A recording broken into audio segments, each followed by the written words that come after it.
मनुष्य जन्म एक अवसर है, पर हर अवसर परीक्षा भी होता है। कुछ कर्म हमें ऊपर उठाते हैं तो कुछ हमें उस अंधकार की ओर ले जाते हैं जहां न भाषा होती है न अभिव्यक्ति, केवल पीड़ा और पश्चाताप। क्या आपने कभी सोचा है कि गलत कर्म आत्मा को कहां पहुंचा देते हैं? क्यों कोई मनुष्य चूहा बनता है, कोई सांप और कोई कीड़े मकोड़ों की योनि तक पहुंच जाता है? यह कोई कल्पना नहीं बल्कि कर्म का अटल विधान है। गहरे शब्दों में आज हम लेकर आए हैं श्री कृष्ण द्वारा गरुड़ देव को दिया गया कर्म, करुणा और पशु योनि का वह रहस्य जो हर मनुष्य को स्वयं से प्रश्न करने पर मजबूर कर देगा। इस कथा को अंत तक सुनिए, क्योंकि हो सकता है इसका उत्तर आपके ही जीवन से जुड़ा हो। तुम्हारे गलत कर्मों की वजह से तुम्हें अगले जन्म में पशु योनि भोगनी पड़ेगी। क्या आपने कभी सोचा है कि कौन से कर्म करने से मनुष्य को पशु योनि मिलती है? किस पाप के कारण अगला जन्म चूहे का होता है? कौन से कर्म इंसान को सांप बनाते हैं और वह कौन सा अधर्म है जो आत्मा को कीड़े मकोड़ों की योनि तक पहुंचा देता है? यह गहन ज्ञान स्वयं श्री कृष्ण ने गरुड़ देव को दिया था। गरुड़ देव एक दिन द्वारका में श्री कृष्ण के पास आए। उनके मुख पर जिज्ञासा थी और मन में प्रश्न की मृत्यु के बाद कुछ जीव मनुष्य योनि में क्यों नहीं लौटते? कोई चूहा बन जाता है, कोई सांप तो कोई कीड़े मकोड़ों की योनि में चला जाता है।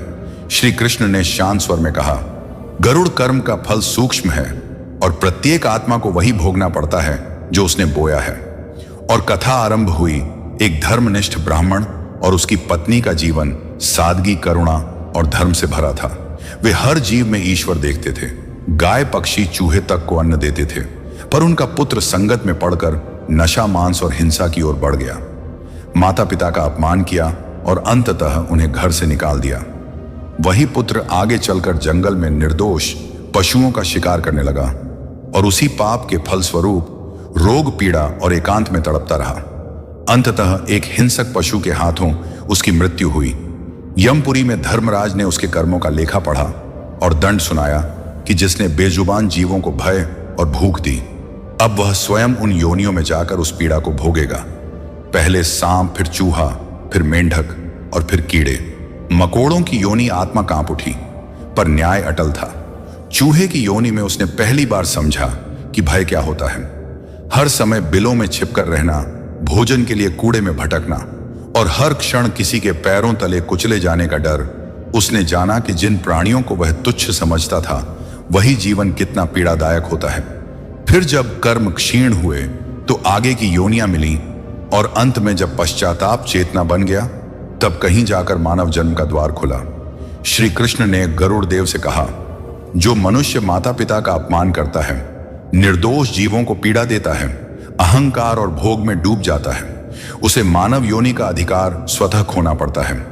इसलिए हे गरुड़, इस ज्ञान को संसार तक पहुंचाओ ताकि मनुष्य समय रहते जाग जाए, क्योंकि पश्चाताप का मूल्य जीवन में है।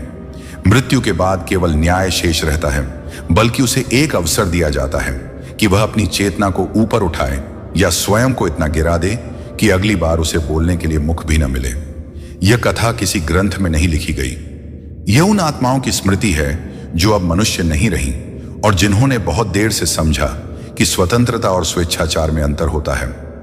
एक समय की बात है, एक नगर था जहां लोग स्वयं को बहुत आधुनिक कहते थे। वहां धर्म को पुरानी सोच माना जाता था, करुणा को कमजोरी और संयम को मूर्खता। उस नगर में एक युवक रहता था जो न किसी का शत्रु था न मित्र। वह बस अपने सुख को सर्वोपरि मानता था। उसे किसी को मारने में आनंद नहीं आता था, पर किसी की पीड़ा से उसे कोई फर्क भी नहीं पड़ता था। सड़क पर किसी भूखे को देखता तो मुंह फेर लेता। घर में बूढ़े माता पिता थे, पर उन्हें बोझ समझता था। उसका सिद्धांत साफ था, मैं किसी को नुकसान नहीं करता तो मुझे कुछ भी गलत नहीं कहा जा सकता। पर वह यह नहीं समझ पाया कि उदासीनता भी एक कर्म है। समय बीतता गया। माता पिता बीमारी में तड़पते रहे। वह अस्पताल के खर्च से बचने के लिए उन्हें एक कमरे में बंद कर देता था। वे जीवित थे, पर उसकी दृष्टि में पहले ही मर चुके थे। एक रात दोनों की मृत्यु हो गई। उसने न रोया न पछताया, बस इतना सोचा कि अब जिम्मेदारियां खत्म हुई। कुछ वर्षों बाद एक दुर्घटना में उसकी भी मृत्यु हो गई। जब उसकी चेतना ने शरीर छोड़ा तो उसने स्वयं को एक अजीब स्थान पर पाया। वहां कोई दंड नहीं दे रहा था, कोई यमदूत नहीं थे, बस एक आवाज थी जो भीतर से पूछ रही थी, तुमने जीवन में किसे सहारा दिया? उसने उत्तर दिया, मैंने किसी को नुकसान नहीं पहुंचाया। आवाज फिर आई, क्या तुमने किसी को बचाया? उसने मौन धारण कर लिया।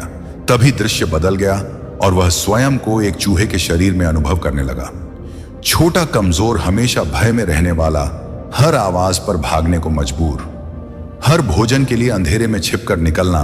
उसे समझ आने लगा कि जिन माता पिता को उसने कमरे में बंद किया था वे भी ऐसे ही भय में थे, असहाय थे। अगली योनि में वह सांप बना जहां हर कोई उसे मार देना चाहता था, बिना जाने कि वह जहरीला है या नहीं। फिर वह कीड़ा बना जिसे चलते हुए लोग कुचल देते हैं, बिना ये सोचे कि वह भी जीवित है। हर जन्म में उसे एक ही भाव मिला, तिरस्कार। तब उसकी चेतना में पहली बार यह विचार उठा कि मैंने किसी को मारा नहीं, पर मैंने किसी को बचाया भी नहीं, और यही मेरा सबसे बड़ा पाप था। जब यह बोध पूर्ण हुआ तब बहुत युगों बाद उसे फिर मनुष्य बनने का अवसर मिला, पर इस बार वह सुंदर नहीं था, न ही शक्तिशाली था, वह विकलांग था, ताकि वह समझ सके कि दूसरों पर निर्भर होना क्या होता है। यही कर्म का न्याय है ना, क्रूर न दयालु, बस सटीक। और इसीलिए कहा गया है कि मनुष्य बनकर जो करुणा नहीं चुनता वह अगली बार मौन प्राणी बनकर वही पाठ दोहराता है जिसे उसने अनदेखा किया था। उनमें से कई ने बाद में एक ही बात कही कि इस कहानी ने उन्हें रात में सोने नहीं दिया। यह कथा किसी भगवान की नहीं, बल्कि उस गलती की है जो हर आम इंसान रोज करता है, बिना यह जाने कि वही गलती उसे अगले जन्म में बोलने लायक भी नहीं छोड़ेगी। एक शहर में एक आदमी रहता था जो खुद को बहुत अच्छा इंसान मानता था। वह न पूजा करता था, न पाप से डरता था। उसका नियम बस इतना था, मुझे जो सही लगे वही करूं। सड़क पर कोई भूखा मरता था तो कहता सिस्टम खराब है, जानवर तड़पते थे तो कहता यह प्रकृति है, माता पिता रोते थे तो कहता यह भावनात्मक ब्लैकमेल है। वह किसी को मारता नहीं था, पर किसी को बचाता भी नहीं था, और यही बात उसे सबसे ज्यादा निर्दोष महसूस कराती थी। एक रात उसकी नींद में अचानक दम घुटने लगा। उसने आंख खोली तो खुद को अपने ही घर में पाया, लेकिन फर्क यह था कि वह अब बिस्तर पर नहीं था, बल्कि फर्श के एक कोने में दुबका हुआ था। उसका शरीर छोटा था, दांत तेज थे, दिल बहुत तेजी से धड़क रहा था, और तभी उसे समझ आया कि वह अब चूहा है उसी घर में जहां वह कभी मालिक था। अब वह वही आवाजें सुन रहा था जिन पर वह पहले ध्यान नहीं देता था। झाड़ू की धमक, पैर की आहट, जहर की गंध, हर क्षण मौत का डर। और उसी डर में उसे याद आने लगे वे लोग जिनकी पीड़ा को उसने नजरअंदाज किया था। उसे समझ आया कि कर्म हमेशा मारकर सजा नहीं देता, कभी कभी वह तुम्हें वही बना देता है जिसकी आवाज तुमने कभी सुनी ही नहीं। और जब यह बोध पूरा हुआ तब एक आवाज भीतर से आई, यह दंड नहीं है, यह अभ्यास है, ताकि जब दोबारा मनुष्य बनो तो किसी की खामोशी को हल्के में न लो, क्योंकि अगली बार शायद तुम्हें अपनी कहानी सुनाने के लिए जीभ भी न मिले। जो खुद को निर्दोष समझते हैं। एक आदमी था जो कभी झूठ नहीं बोलता था, कभी चोरी नहीं करता था, कभी किसी को मारता नहीं था, इसलिए उसे पूरा भरोसा था कि उसका अगला जन्म भी मनुष्य का ही होगा। पर एक दिन जब उसकी मृत्यु हुई तो उसकी चेतना ने खुद को एक अंधेरी नाली में पाया, ठंडे पानी में कांपते हुए छोटे से शरीर के साथ, जहां हर पल उसे कुचले जाने का डर था। वह चूहा बन चुका था, वही चूहा जिसे देखकर वह जीवन भर नफरत से पैर पटक देता था। उसे समझ नहीं आ रहा था कि उसने ऐसा कौन सा पाप किया। तभी उसे अपने जीवन के दृश्य याद आने लगे, जब उसने सड़क पर तड़पते आदमी से नजर फेर ली थी, जब उसने माता पिता की चुप्पी को नाटक समझा था, जब उसने कहा था यह मेरी जिम्मेदारी नहीं। तभी भीतर से एक आवाज आई, तुमने किसी को नुकसान नहीं पहुंचाया, लेकिन तुमने किसी की जिम्मेदारी भी नहीं ली। और यही वह कर्म है जो आत्मा को इतना छोटा कर देता है कि अगली बार वह सिर उठाकर चल भी नहीं पाती। अब वह हर दिन वही जी रहा था जिसे उसने कभी महसूस करने लायक भी नहीं समझा, डर, भूख और तिरस्कार। और जब एक दिन किसी के पैरों तले वह कुचला गया तो उसकी चेतना में बस एक ही विचार था, काश मैंने समय रहते किसी की पीड़ा को अपना समझ लिया होता, क्योंकि कर्म हमेशा सजा देकर नहीं, कभी कभी अनुभव बनकर सिखाता है। और तब बहुत देर हो चुकी होती है, किसी धर्म ग्रंथ से नहीं आई। यह उन लोगों की स्मृति से बनी है जो मनुष्य बनकर यह भूल गए थे कि मनुष्य होने की सबसे बड़ी शर्त क्या होती है। एक शहर था जहां सब कुछ चलता था, पैसा, रिश्ते, नियम, भावनाएं। वहां एक आदमी रहता था जिसे लोग सभ्य कहते थे। वह किसी से झगड़ा नहीं करता था, किसी को गाली नहीं देता था, कभी किसी को मारा नहीं। उसने खुद को हमेशा सही पक्ष में देखा। उसका एक ही सिद्धांत था, मैं किसी का नुकसान नहीं करता, इसलिए मैं अच्छा इंसान हूं। पर वह यह कभी नहीं समझ पाया कि किसी को अनदेखा करना भी एक कर्म होता है। उसकी मां रोज उससे बात करना चाहती थी, पर वह फोन व्यस्त बताकर काट देता था। उसका पिता चुप रहता था, क्योंकि उसे सिखाया गया था कि बेटे से मांगना कमजोरी है। पड़ोस में एक बूढ़ा भूखा मर रहा था, पर उसने कहा सरकार की जिम्मेदारी है। सड़क पर जानवर तड़पते थे, तो उसने कहा यह प्राकृतिक चयन है। उसके भीतर कोई क्रूरता नहीं थी, पर कोई करुणा भी नहीं थी, और यही सबसे खतरनाक स्थिति होती है, क्योंकि उसमें अपराध बोध भी नहीं होता। समय बीतता गया। मां एक दिन चुपचाप चली गई। पिता ने कुछ नहीं कहा, बस एक दिन दीवार के सहारे बैठा रह गया और फिर कभी उठा नहीं। उस आदमी ने दोनों का अंतिम संस्कार किया, बिना आंसुओं के, क्योंकि वह खुद को मजबूत मानता था। कुछ साल बाद एक रात जब वह सोया, तो उसे लगा जैसे छाती पर कोई वजन है। सांस रुक रही है। आंख खुली तो वह अपने ही घर में था, पर सब कुछ बहुत बड़ा लग रहा था।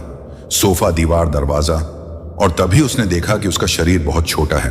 उसकी आवाज नहीं निकल रही, उसके हाथ नहीं है, सिर्फ दांत और एक लंबी पतली पूंछ है। वह चूहा बन चुका था, उसी घर में जहां वह कभी मालिक था। अब हर आवाज उस पर हथौड़े की तरह गिरती थी। झाड़ू की सरसराहट, जहर की गंध, पैर की आहट, हर क्षण मौत का डर। उसे अब समझ आया कि डर कैसा होता है, जब कोई तुम्हारे होने या न होने पर ध्यान ही न दे। वह रातों को भूखा रहता, कूड़े में खाना ढूंढता, और उसी अंधेरे में उसे अपने जीवन के दृश्य दिखने लगे।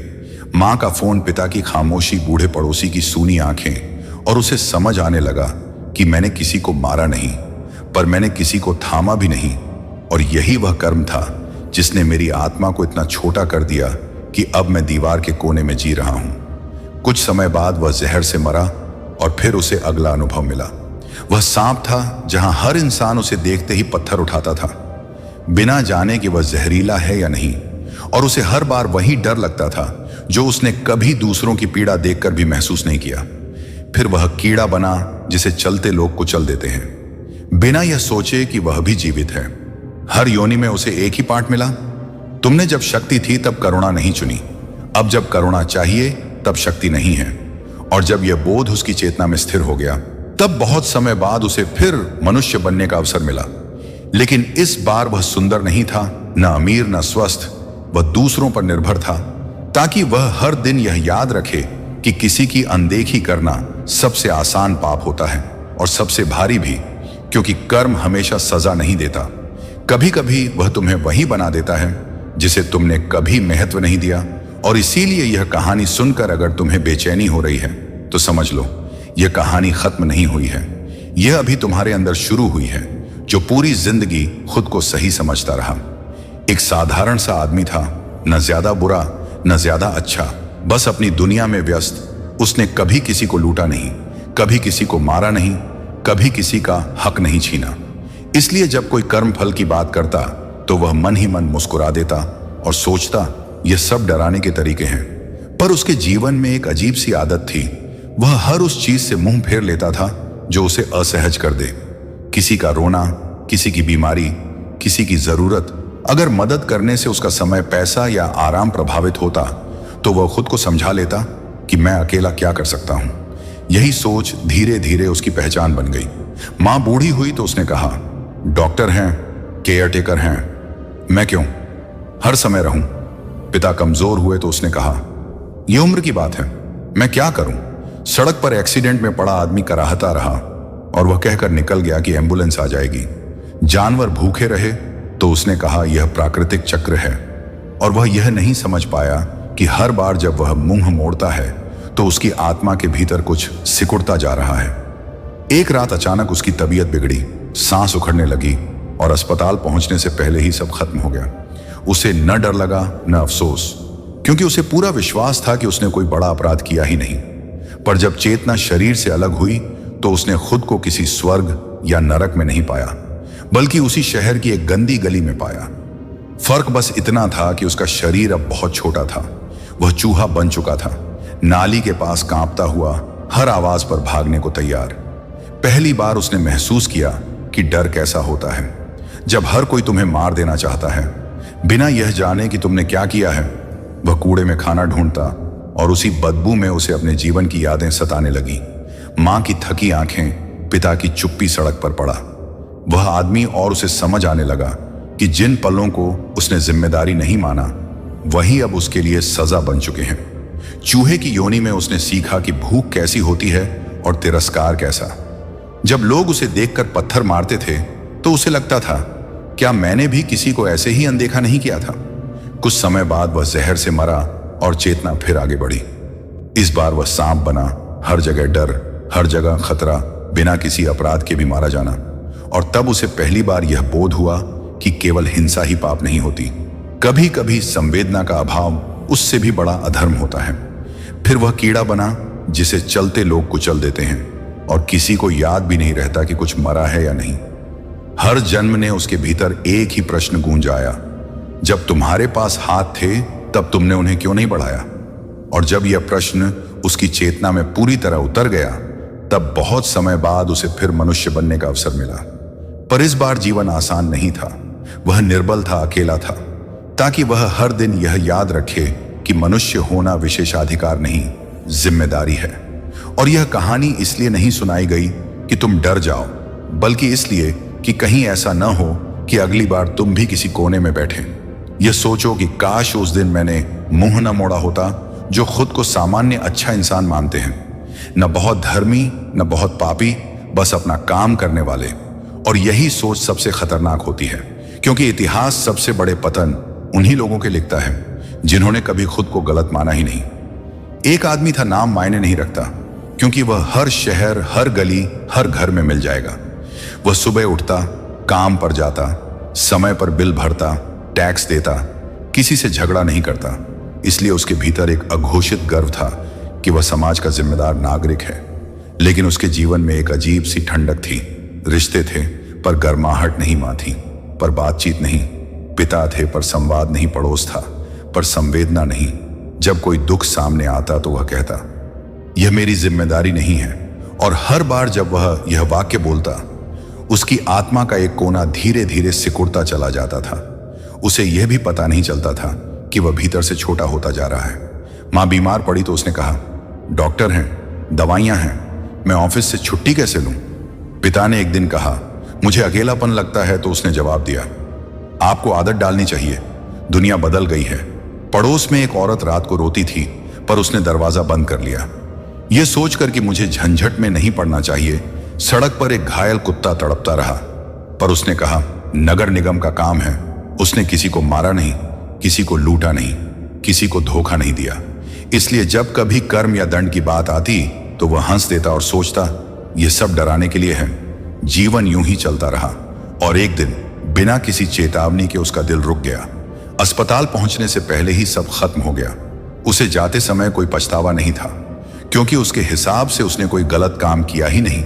पर जब उसकी चेतना शरीर से अलग हुई तो न उसे स्वर्ग मिला, न नरक, न कोई प्रकाश, न कोई देवदूत। उसने खुद को उसी शहर की एक तंग गली में पाया, लेकिन नजर का कोण बदल चुका था। सब कुछ बहुत ऊंचा, बहुत विशाल और बहुत डरावना लग रहा था। तभी उसे एहसास हुआ कि वह अब खड़ा नहीं है, वह जमीन के पास है। बहुत नीचे उसके हाथ नहीं है, आवाज नहीं है, बस तेज धड़कन और कांपता हुआ शरीर। वह चूहा बन चुका था, उसी शहर में जहां वह पूरी जिंदगी खुद को सुरक्षित समझता रहा था। अब हर आहट मौत का संकेत थी। झाड़ू की आवाज, जहर की गंध, कदमों की धमक। पहली बार उसे समझ आया कि डर क्या होता है। जब हर कोई तुम्हें बिना वजह मार देना चाहता है, वह कूड़े में खाना ढूंढता, नालियों में छिपता, और हर रात उसे अपने पुराने दृश्य याद आते। मां की आंखें, पिता की चुप्पी रोती, औरत घायल जानवर। और तब उसे समझ आने लगा कि जिन क्षणों में उसने कहा था, यह मेरी जिम्मेदारी नहीं, वही क्षण अब उसके लिए जीवन बन चुके हैं। कुछ समय बाद जहर ने उसका शरीर खत्म कर दिया और चेतना आगे बढ़ी। इस बार वह सांप बना, जहां हर इंसान उसे देखकर पत्थर उठाता था, बिना यह जाने कि वह जहरीला है या नहीं। उसे हर बार वही भय लगता था जो उसने कभी दूसरों की पीड़ा देखकर भी महसूस नहीं किया था। फिर वह मेंढक बना, जिसे बारिश में बच्चे खेलते हुए कुचल देते हैं, और फिर कीड़ा बना, जिसे कोई महत्व नहीं देता। हर योनि में उसे एक ही पाठ मिला, तुमने जब ऊपर थे तब नीचे देखने से इनकार किया। अब नीचे रहकर ऊपर की ठोकरें सहो। और इन अनुभवों के बीच उसकी चेतना धीरे धीरे बदलने लगी। अब उसे समझ आने लगा कि कर्म केवल किए गए कार्य नहीं होते, कर्म वे भी होते हैं जो तुम कर सकते थे लेकिन नहीं किए। वह समझने लगा कि सबसे बड़ा पाप हिंसा नहीं बल्कि संवेदना का अभाव होता है, क्योंकि हिंसा में कम से कम स्वीकार होता है कि सामने वाला मौजूद है, लेकिन उदासीनता में तो दूसरे के अस्तित्व को ही नकार दिया जाता है। बहुत लंबे समय बाद जब उसकी चेतना ने यह बात पूरी तरह आत्मसात कर ली, तब उसे फिर मनुष्य बनने का अवसर मिला। लेकिन इस बार जीवन आसान नहीं था। वह कमजोर था, आश्रित था, ताकि वह हर दिन यह याद रखे कि किसी की अनदेखी करना कितना गहरा घाव बन सकता है। और यह कहानी इसलिए नहीं सुनाई जा रही कि तुम डर जाओ, बल्कि इसलिए कि कहीं ऐसा ना हो कि एक दिन तुम भी किसी अंधेरी गली में कांपते हुए यह सोचो कि मैंने तो किसी का बुरा नहीं किया था, फिर मेरे साथ ऐसा क्यों?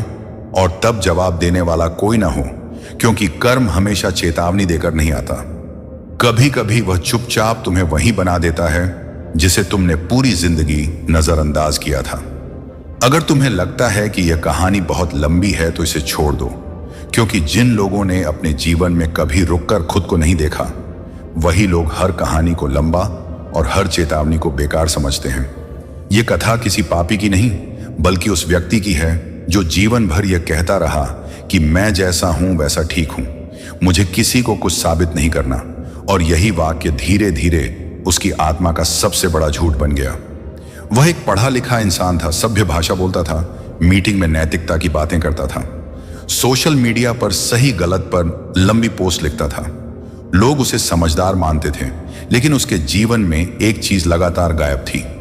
उपस्थित रहना वह हर जगह था, लेकिन कभी किसी के साथ नहीं था।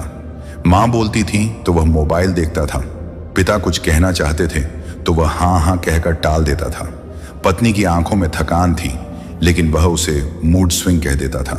बच्चे सवाल पूछते थे तो वह कहता, बाद में, अभी बिजी हूं। उसने कभी किसी को मारा नहीं, किसी को लूटा नहीं, किसी का पैसा नहीं छीना, इसलिए उसे पूरा भरोसा था कि उसका हिसाब साफ है। लेकिन हर बार जब उसने किसी की बात को बाद में टाला, हर बार जब उसने किसी आंसू को नजरअंदाज किया, हर बार जब उसने कहा अभी मेरे पास समय नहीं है, तब उसकी आत्मा के भीतर कुछ मरता चला गया। पर यह मौत दिखाई नहीं देती थी, इसलिए उसे फर्क भी नहीं पड़ा। समय बीतता गया, माँ एक दिन चुप हो गई, पिता की आवाज कमजोर होती चली गई, पत्नी की शिकायतें खत्म हो गईं और बच्चे सवाल पूछना बंद करने लगे। वह खुश था क्योंकि अब उसे कोई परेशान नहीं करता था। उसे लगा कि जीवन संतुलित हो गया है, लेकिन असल में जीवन उससे विदा ले चुका था। एक रात अचानक उसे सीने में दर्द उठा, वह गिर पड़ा। अस्पताल पहुंचने से पहले ही सब खत्म हो गया। मरते समय उसके मन में कोई डर नहीं था, क्योंकि उसे लगता था कि उसने कुछ गलत किया ही नहीं। लेकिन जब चेतना शरीर से बाहर आई तो ना उसे कोई रोशनी दिखी, ना कोई अंधकार, ना कोई देवदूत, ना कोई दंड। उसे लगा कि वह अभी भी जीवित है, पर जब उसने बोलना चाहा तो आवाज नहीं निकली, जब उसने उठना चाहा तो हाथ नहीं थे। तब उसे एहसास हुआ कि वह बहुत नीचे है, जमीन के करीब। और तभी पहली बार उसने खुद को देखा। छोटा, कमजोर, कांपता हुआ वह चूहा बन चुका था, उसी घर में जहां वह कभी सबसे ऊंची कुर्सी पर बैठता था। अब वह उसी घर के कोने में दुबका हुआ था जहां कोई झाड़ू मारते समय भी नहीं सोचता। हर आवाज उसके लिए चेतावनी थी, हर आहट मौत का इशारा। और इसी डर में उसे अपने जीवन की तस्वीरें दिखने लगी।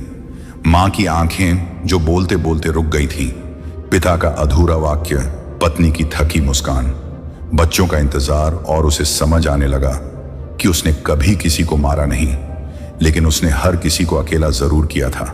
चूहे की जिंदगी में उसने सीखा कि जब कोई तुम्हें देखे बिना कुचल देता है तो कैसा लगता है, जब कोई तुम्हारी चीख सुनने की क्षमता ही ना रखे तो कैसा लगता है। कुछ समय बाद जहर से उसका अंत हुआ और चेतना आगे बढ़ी। इस बार वह सांप था, अब वह और भी अकेला था, क्योंकि अब लोग उसे देखकर डरते थे, बिना यह जाने कि वह क्या है। उसे हर जगह पत्थर मिलते, हर जगह नफरत। और तब उसे याद आया कि उसने भी कितनी बार बिना समझे दूसरों पर राय बनाई थी। फिर वह कीड़ा बना जिसे चलते लोग कुचल देते हैं, बिना यह महसूस किए कि कुछ जीवित था। और हर योनि में उसे एक ही बात समझ में आती गई कि सबसे बड़ा पाप किसी को चोट पहुंचाना नहीं, बल्कि किसी के अस्तित्व को महत्व न देना होता है। बहुत लंबे समय बाद जब उसकी चेतना ने यह बात पूरी तरह स्वीकार कर ली, तब उसे फिर मनुष्य बनने का अवसर मिला। लेकिन इस बार वह अकेला था, कमजोर था, निर्भर था, ताकि वह हर दिन यह सीख सके कि जो लोग तुम्हारे आसपास हैं वे शोर मचाएं या न मचाएं, उनकी मौजूदगी की जिम्मेदारी तुम्हारी है। और यह कहानी इसलिए नहीं सुनाई जा रही कि तुम डर जाओ, बल्कि इसलिए कि कहीं ऐसा ना हो। वह हर चीज को देखने के बाद भी महसूस नहीं करता था। पत्नी थक कर बैठी रहती तो वह कहता आराम कर लो और मोबाइल में घुस जाता। बच्चे दिन भर इंतजार करते कि पिता आएंगे तो बात करेंगे, पर वह कहता अभी दिमाग भरा है। बाद में मां कुछ कहना चाहती तो वह कहता अभी मूड नहीं है। यह बाद में शब्द धीरे धीरे उसके जीवन का सबसे ज्यादा इस्तेमाल होने वाला शब्द बन गया, और उसे यह एहसास ही नहीं हुआ कि बाद में कभी नहीं आता। पिता एक दिन गिर पड़े, अस्पताल में लेटे रहे। वह रोज गया, पर हर बार घड़ी देखता रहा। मां ने आखिरी सांस ली तो वह पास खड़ा था, पर उसका मन किसी मीटिंग में अटका था। उसने रोना जरूरी नहीं समझा, क्योंकि उसे लगता था कि भावनाएं निजी होती हैं, दिखाने की जरूरत नहीं पड़ती। उसने किसी को मारा नहीं, किसी को धोखा नहीं दिया, इसलिए उसे अपने अंत का डर नहीं था। लेकिन जब उसकी मृत्यु हुई तो कोई सपना नहीं दिखा, कोई रोशनी नहीं मिली। बस एक अजीब सी जागरूकता आई और उसने खुद को एक बंद गोदाम में पाया। ठंडे फर्श पर कांपता हुआ छोटा सा शरीर, बिना आवाज के, बिना मदद के वह चूहा बन चुका था। उसी शहर में, उसी इलाके में जहां वह खुद को सुरक्षित समझता था।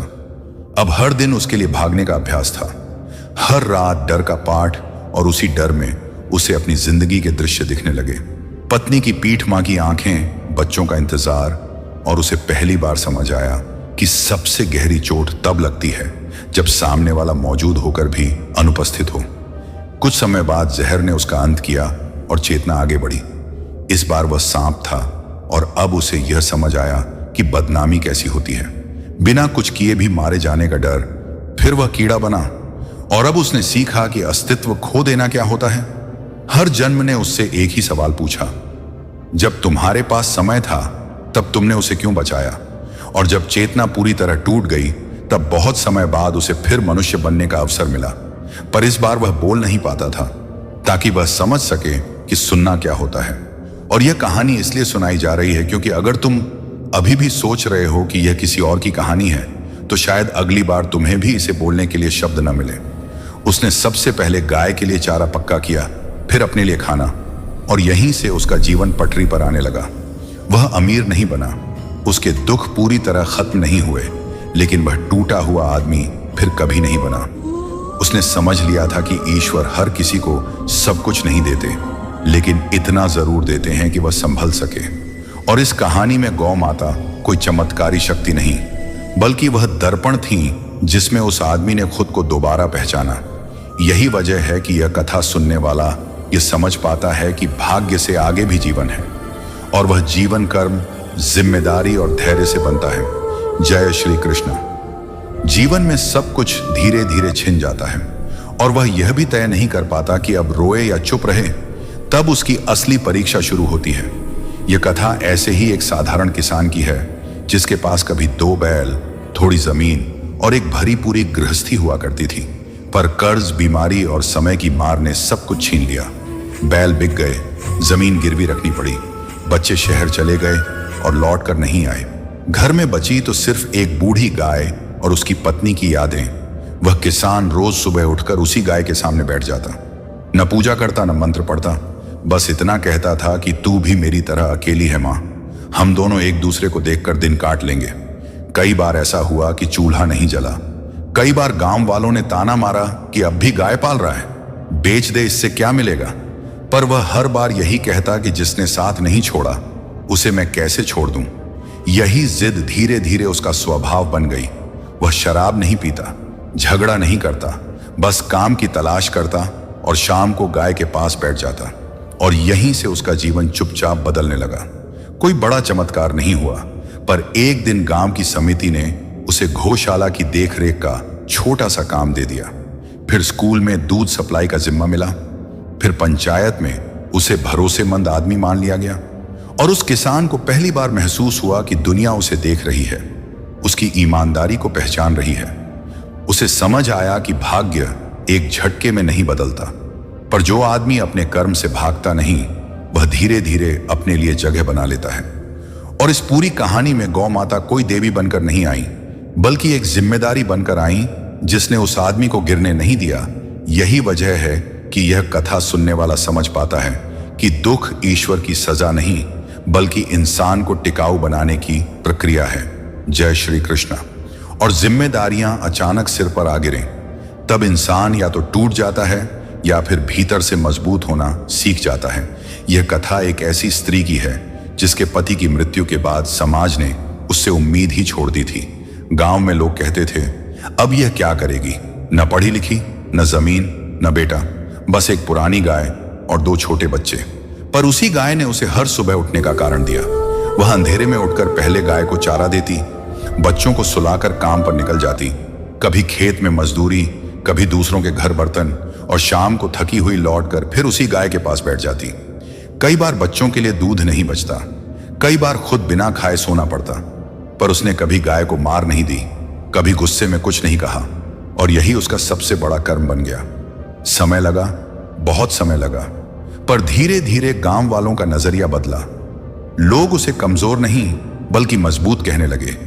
किसी ने काम दिलाया, किसी ने मदद कर दी, और उसके बच्चे स्कूल जाने लगे। और इस कहानी में गौ माता कोई देवी नहीं, बल्कि वह वजह थी जिसने एक युवा कंधों को झुकने नहीं दिया। जय श्री कृष्ण।